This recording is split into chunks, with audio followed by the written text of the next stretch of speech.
Thank you, John. Appreciate you.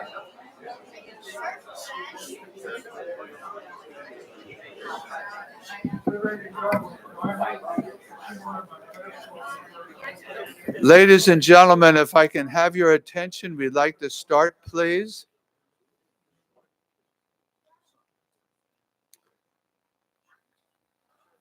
What we're going to do is have military honors, but both the active duty and the local group, has some other obligations.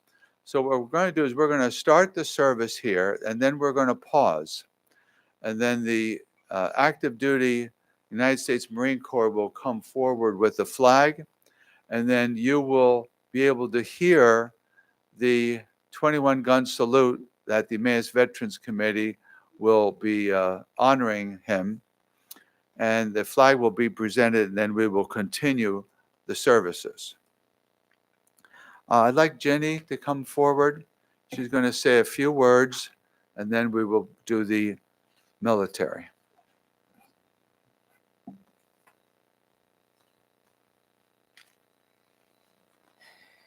Good morning, everyone. Hi, Rowan. It's so good to have you all gathered here today. I have a few thoughts about Dick, and then we will do a prayer. Thinking of you, Dick, with so much love.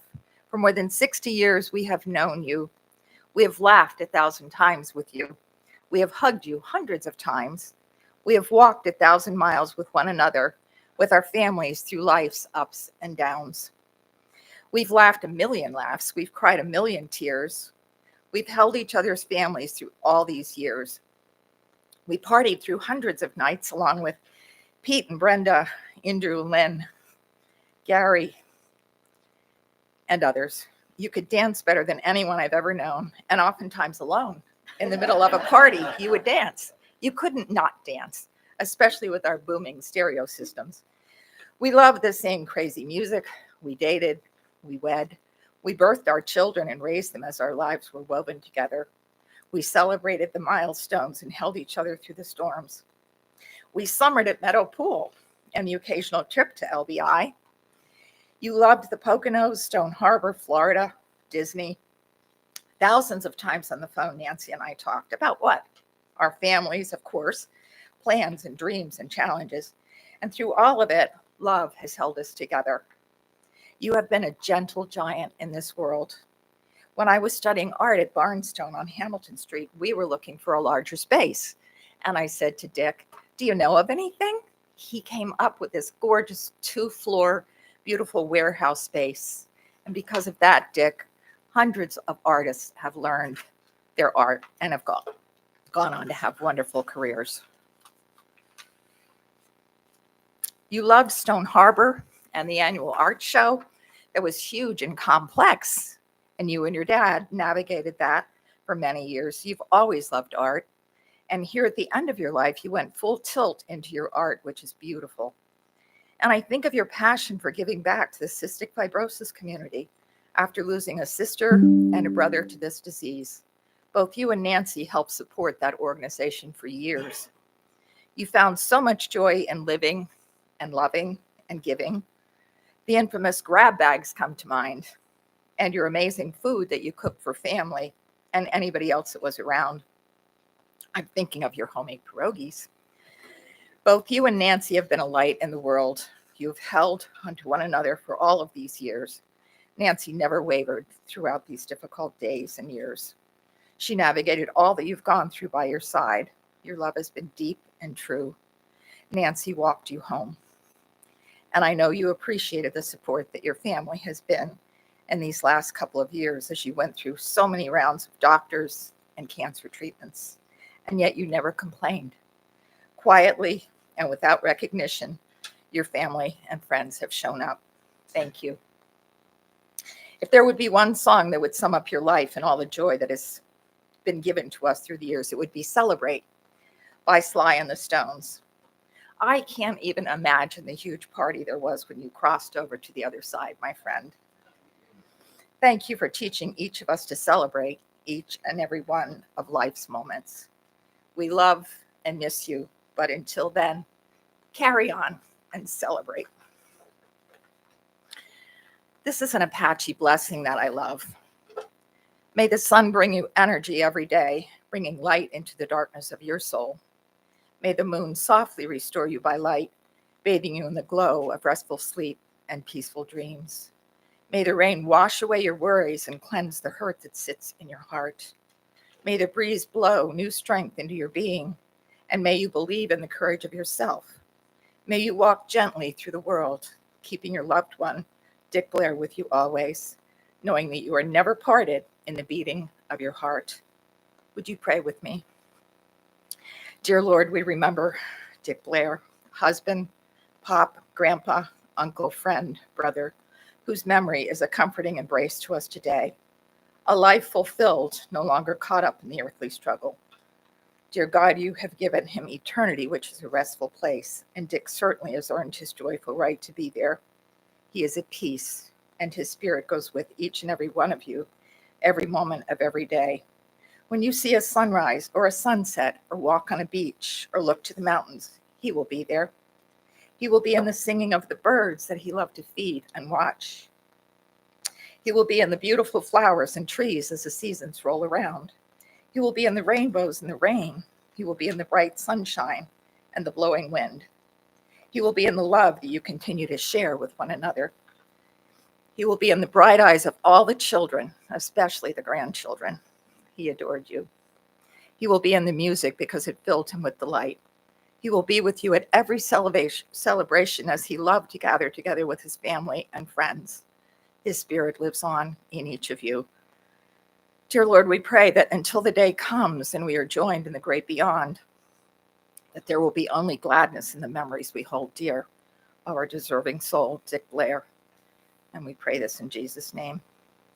And by Rupi Kaur, when I go from this place, dress the porch with garlands, as you would for my wedding, my dear. Pull the people from their homes and dance in the streets. When death arrives like a bride at the aisle, send me off in my brightest clothing.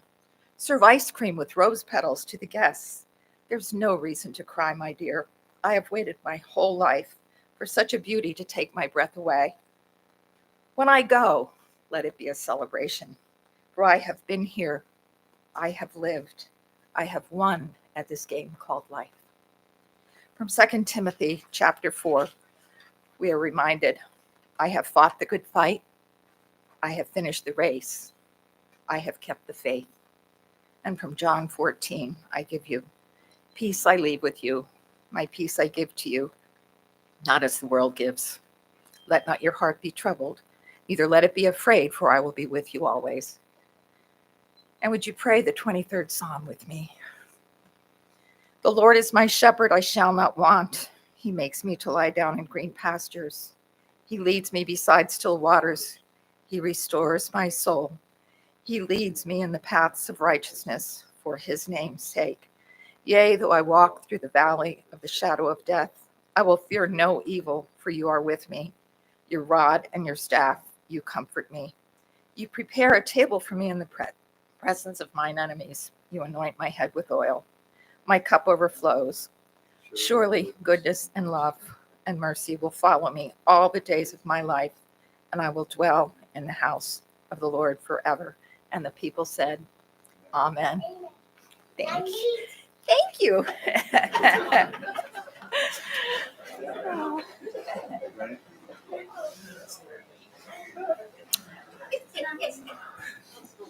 Okay, ladies and gentlemen, now we're going to have the military honors. So we'll ask that the active duty Marine Corps comes forward, And I believe the Emmaus Veterans Committee is ready out there shortly. Okay. All right, we're ready.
Advanced Veterans Committee in the United States Marine Corps. We extend our sincerest condolences to you and your family and friends here today. And we offer these three casings from today's volley of three that represent Richard's commitment to duty, honor, and country.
On behalf of the family, I would like to thank the Advanced Veterans Committee and the active duty of the United States Marine Corps for taking the time to come out here today. We were fortunate enough to get 7 people firing the rifles today. And when they do 3 volleys, 7 times 3 is 21. So he received his full military honors, a full 21 gun salute. Sometimes there's not enough volunteers from the Advanced Veterans Committee or other Veterans Committee. So I particularly asked him, because Dick was a friend of mine, I said, please try to do everything you can to get a full detail, and they did it. And even though we often do this at the end of the services, we're not going to a cemetery today. And also they had some other obligations, and they were afraid they would be late for another funeral. So we made this slight adjustment so that they could be here and be at the other one at the same time. So momentarily, we're going to go back to our program in which Jen and Sadie, I believe it's pronounced, will come up next, and we will continue our services. At the end, you're all going to be invited to a luncheon. So if you wish, you can just wait until the end, and that will be announced that you can all come to. It's close by. It'll be very convenient. So if we could have, I guess it's Jen and Sadie now.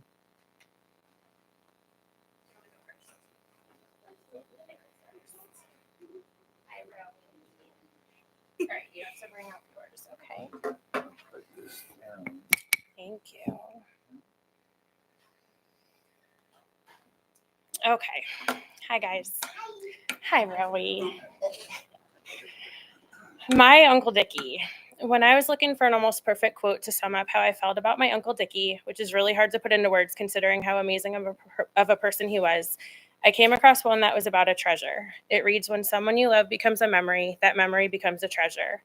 And I have an entire lifetime of memories with my uncle that I certainly will treasure. From camping, to holidays, to birthday parties, to weddings, to concerts, to pig roasts, to tiki bar parties, to him becoming the best great uncle ever, to our Ladybug, to him always having to tell me when to start defrosting the Thanksgiving turkey, which I called him every year and I still messed it up. And when it comes time to take it out of the oven, Brian and I had the honor of, and Josh, doing the turkey again this year. And we were like, when do we take it out? And my uncle wasn't at my house. And we're like, I don't know, we need to call Uncle Dickie. So the last time I saw him, when he was in the hospital, he shoved a whole entire cutout cookie that we had made in his mouth instead of taking little bites that my aunt had been asking him to take the whole time because she wasn't watching him. She just wasn't looking, so he got himself in a little bit of trouble that day with Aunt Nancy.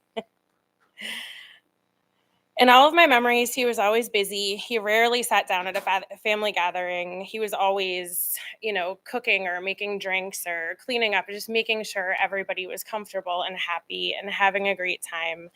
He had the best smile, which honestly never left his face. His laugh was contagious. He also made the best margaritas. I think we can all agree with that. His presence was larger than life itself. He lit up a room just by being him. In his last few weeks here with us, I was lucky enough to get lots of hugs and kisses and I love yous from him, which I am eternally grateful for. I'm going to miss him so incredibly much. I'm so lucky to have been able to call him my uncle, and I love him so much. What I will cherish and treasure the most is the love that he shared with all of us. All right, CD Bug, you ready? Uncle Dickie was the best great uncle that I could ever have. He lit up a room with his big smile and made everyone happy. I'm going to miss when he says the blessing at Thanksgiving and when he plays with me and my cousins and gives the best hugs. He made us all laugh and was always so kind. He might not be here with us physically, but he's always here in my heart. Whenever I want to see him, I'm just going to look for the brightest star in the sky because I know that's him. I love you so much, Uncle Dickie, and I'm going to miss you so much. Good job. Good job, baby.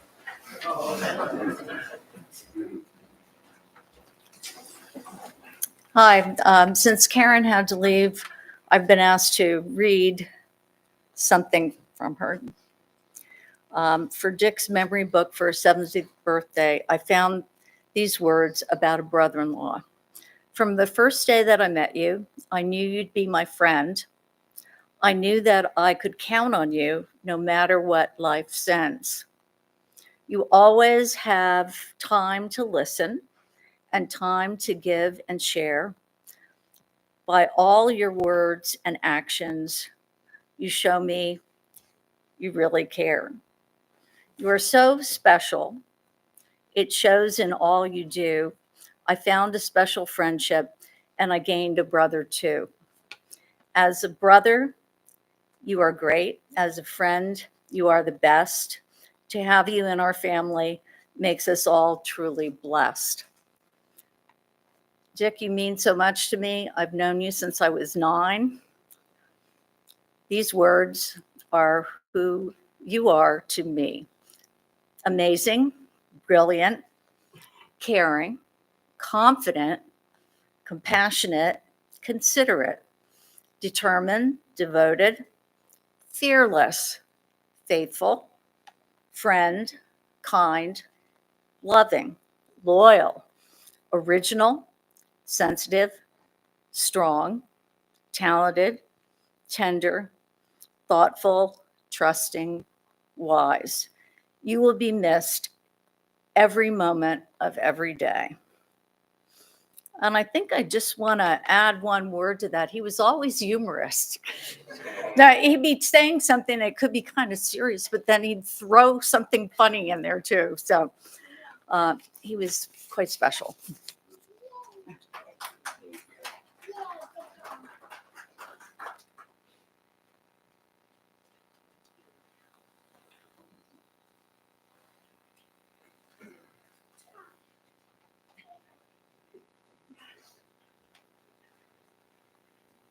Good morning. I think I know almost everybody here. If I don't know you, I'm Josh. I'm married to Jen, which I guess makes me Uncle Dick's nephew-in-law. Loved Uncle Dick. I've known Uncle Dick for, well, shortly after Jen and I started dating, I met him. So 16, almost 17 years ago, which compared to some of you is not that long. But I remember meeting him for the first time, and I was duly prepared for the experience. Jen said something along the lines of, "Can't wait for you to meet my uncle. He's a little crazy in the best way, and you're gonna love him." Proved to be accurate. Absolutely loved Uncle Dick. From that first moment, I stepped into his home with Aunt Nancy. They say people remember not always the things you say or the things you do, but how you make them feel. And he made me feel welcome, accepted, and appreciated. Always, every time. Really came through in so many of the things that he did. Um, you know, he wanted to make sure when family was over that they were happy, having a good time. And his eggnog mixture was famous. He showed us how to do it, so the legacy can live on. Loved his eggnog, and he was the turkey master. I know Jen already mentioned that, but you know, we'd always be calling him for advice when we were making the turkey because he was the expert. And then if he came over for Thanksgiving, he'd, you know, Uncle Dick, take a look. He'd look in the oven and looks great. Baste it and keep it going for another hour, you know. um, so one of the things I always loved to do with Uncle Dick was sit and talk with him.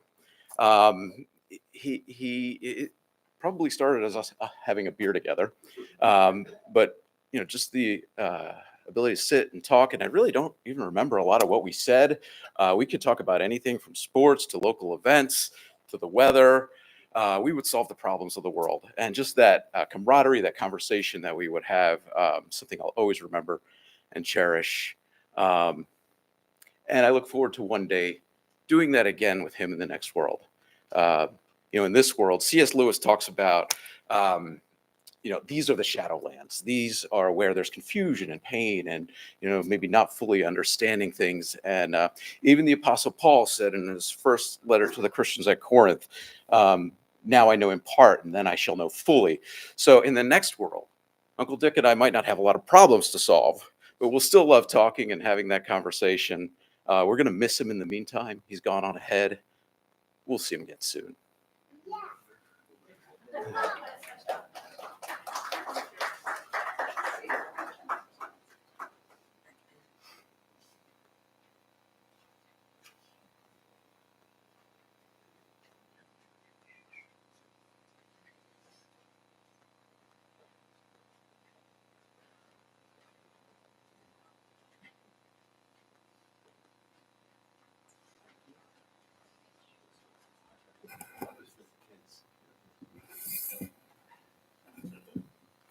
Good.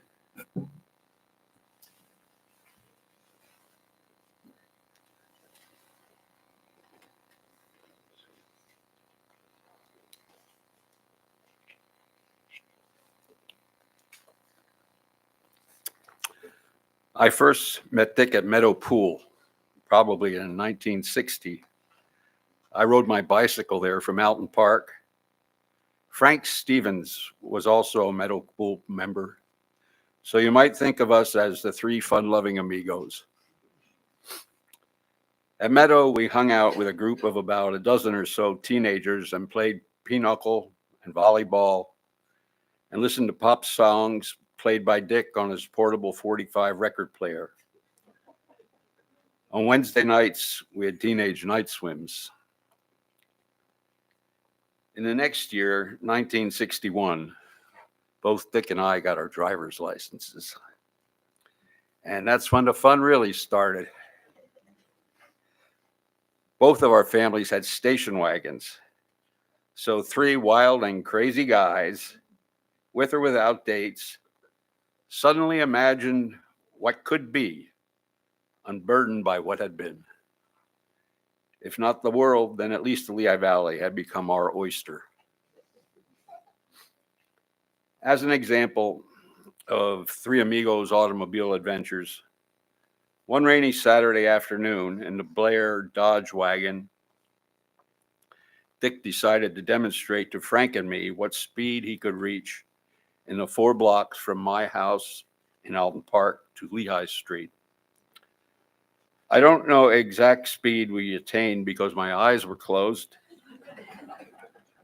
but we hooked the sharp left without braking, crossing Lehigh Street sideways, hitting the curb and popping off a hubcap that rolled about 15 yards or so to the feet of someone who was just coming out of Sybert's Market. Another favorite Amigos adventure was dropping in at teen parties where the parents were away. An example was in Dale Thompson's basement. I don't know if you know Dale Thompson. He became a famous trumpet player, and it was famous trumpet player in the Emmaus High School band back in the 60s. So here in Dale's basement were wall-to-wall people, loud music, and a variety of adult beverages being consumed. A favorite Three Amigo adventure, which included girls, was a triple date for a movie like Goldfinger starring Sean Connery in one of the old movie theaters in downtown Allentown. And followed afterwards, of course, with steak sandwiches at, you tell me where. Of course. When we graduated from high school, Frank and I went to college and Dick joined the Marines. Dick was sent to Guam, and while he was there, we wrote to each other regularly. I can only remember one Guam episode he relayed in a letter. He wrote that he rode his motorcycle off a cliff into the ocean where it sank, but Dick swam safely to shore.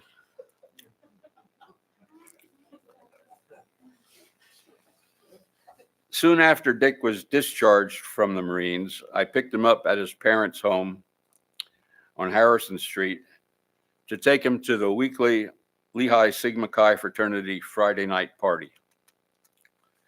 I have a vivid memory of a pickup scene at Dick's house.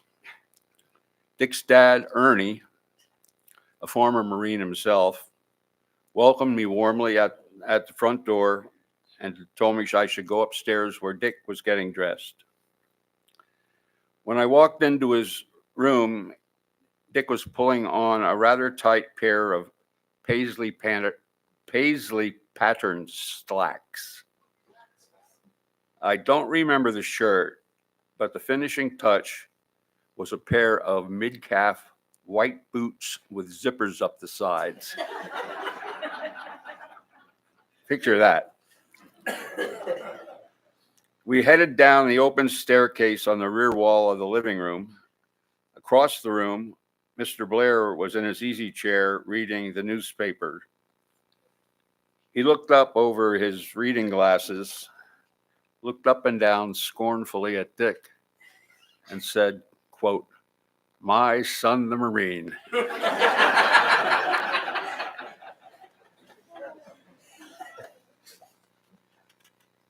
And nobody could match Dick's dancing energy.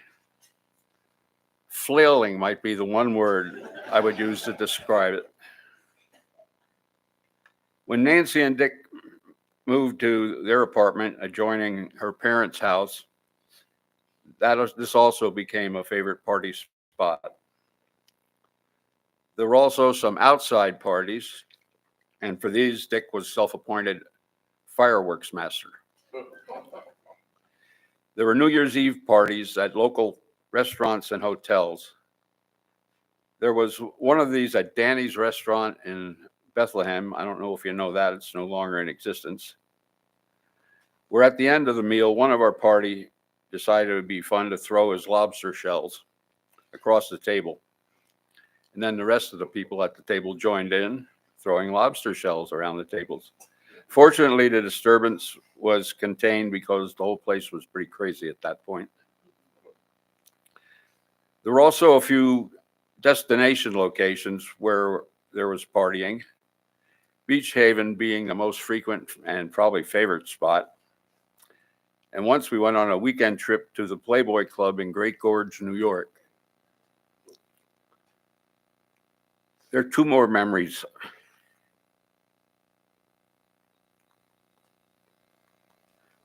Two more memories I want to mention.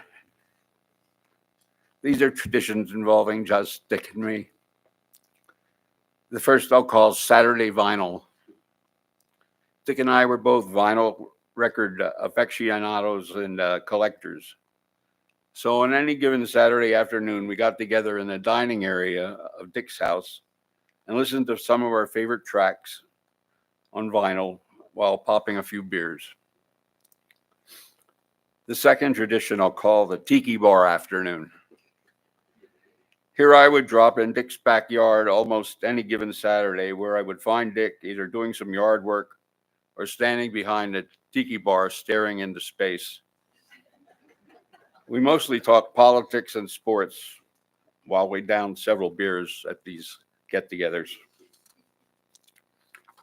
Since last August, We've only been with Dick and Nancy twice, both memorable get-togethers. For his birthday, sitting on our deck, we gave him a six-pack of Ensure, which I had decorated to look like a Budweiser beer six-pack. The most recent time we were together was at Brian and Karen's wedding, which was an unforgettable occasion. Dick looked great and was bright-eyed and cheerful as ever. Most recently, we chatted on the phone several times. Nothing profound, just a few caring words. So today I say, Dick, you're always in my heart. I love you, and I will see you again.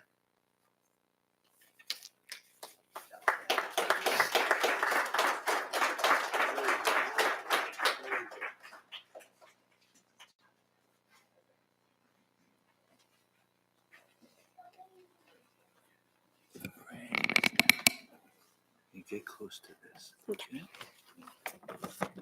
Pop was a great grandpa. He loved his family, friends, and even his country more than anything. Also, he liked to give us Cokes.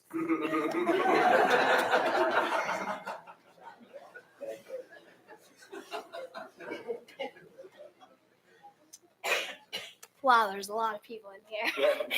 Okay, so Pop, he was the best. And if you don't know my dog, Nuggets, he's that red guy over there. Pop was his best friend. They were inseparable, basically.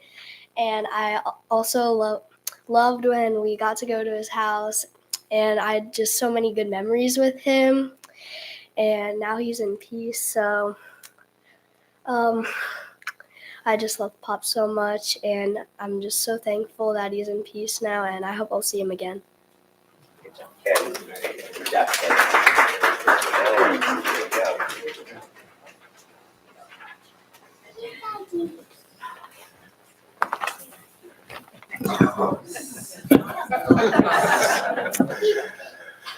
Here goes nothing.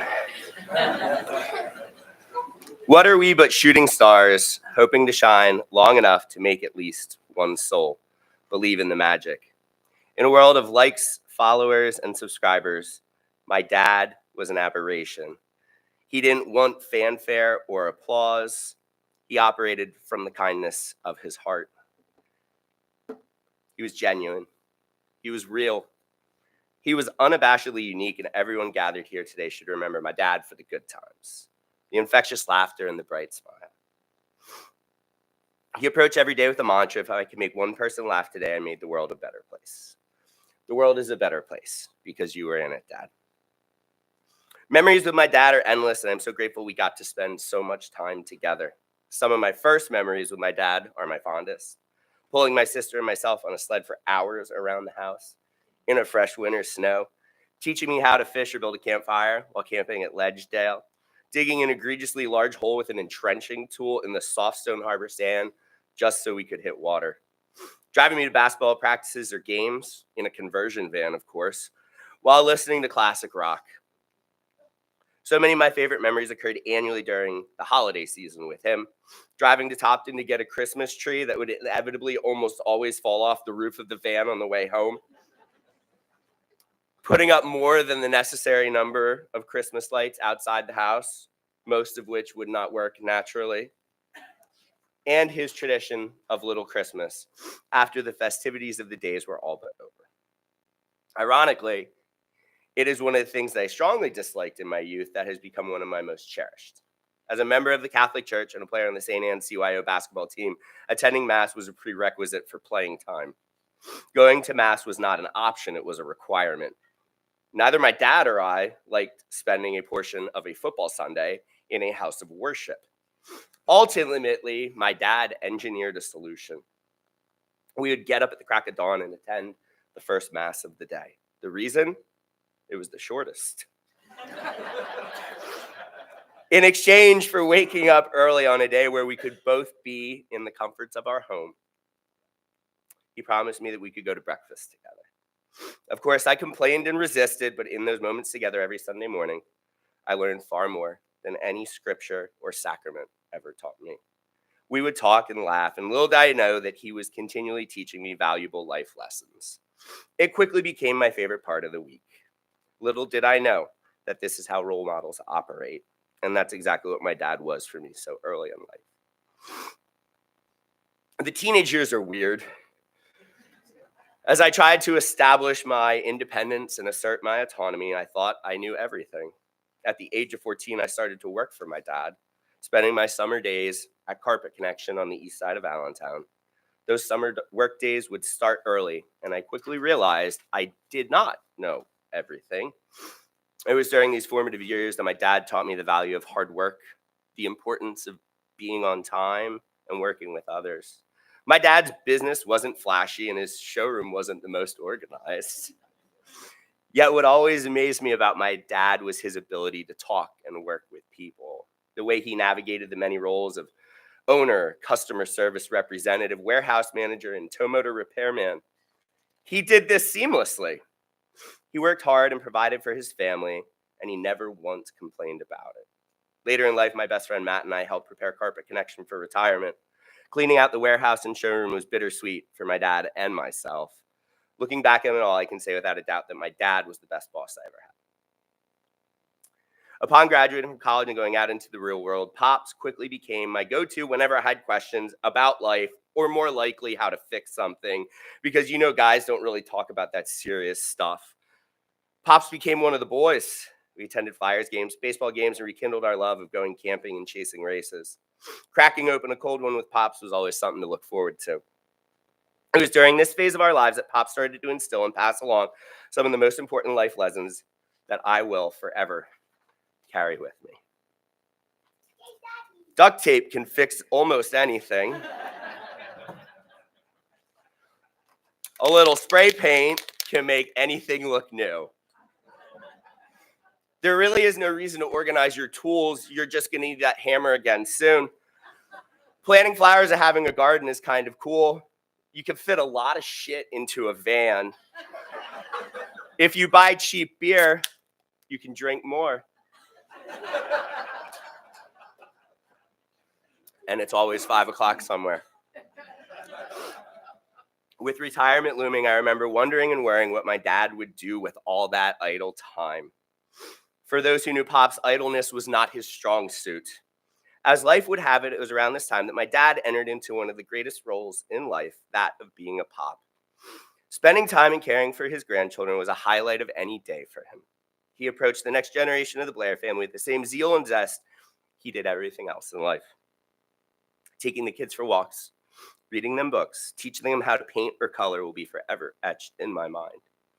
My dad always smiled, but that smile was bigger and brighter when he was reading books to Kinley, holding Braylee's hand on a wall, or playing cards with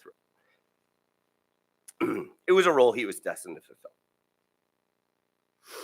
As life twisted and turned, my dad was always there.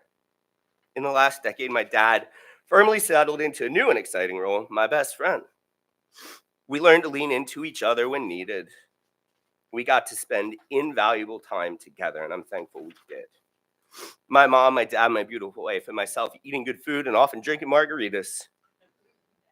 In a reversal of roles, he became my assistant at Classic Collectibles.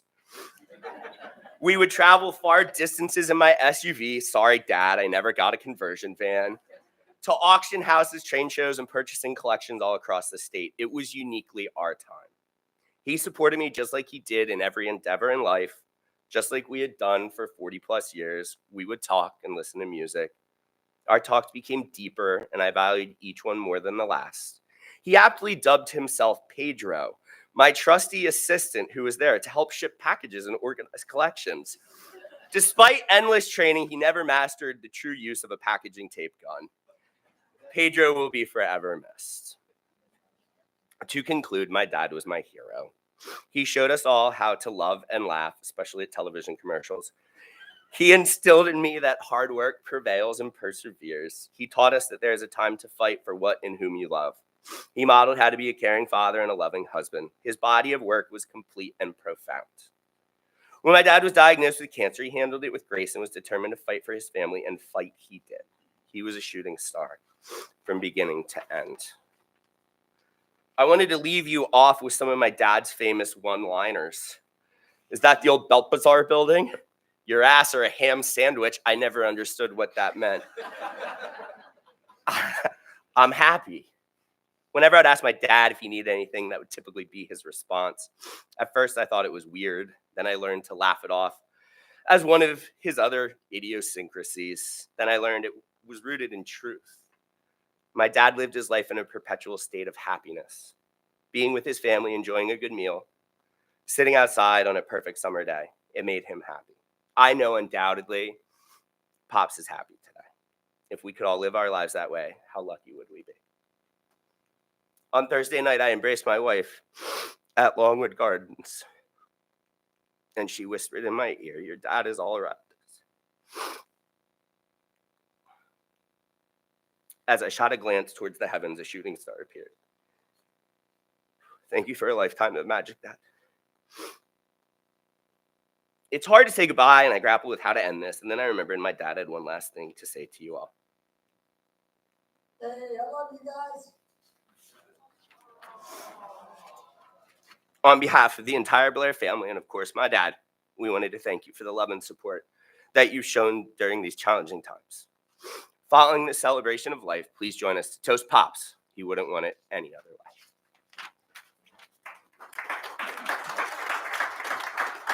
Thanks, buddy. All right.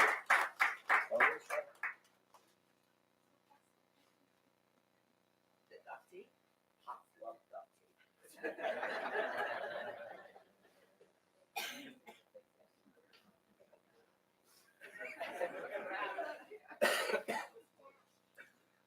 Ladies and gentlemen, this concludes our services.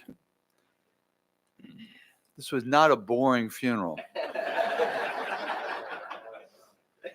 It was what a lot of people now call a celebration of life. Yes, the family and all of us, myself included, are sad. We would want to have one more Christmas, one more birthday, one more kid's birthdays where he would be there. But we know that we're not promised any of those things. But we are promised that he had a good life. He has a good family. And he set an example for his children and his grandchildren. And that's what we should do. My stepdaughter was here last night with her baby. And I said, you're such a good baby. And but you see, she's very quiet. The mother's very quiet. If you yell and scream at kids, they're going to yell and scream. If you teach children right from wrong, they're going to learn it. If you teach them bad habits, they're going to learn it. What I knew of Dick was he was just simply a good man, good husband, good father, good grandfather, good friend, good neighbor. I was looking at this picture right here.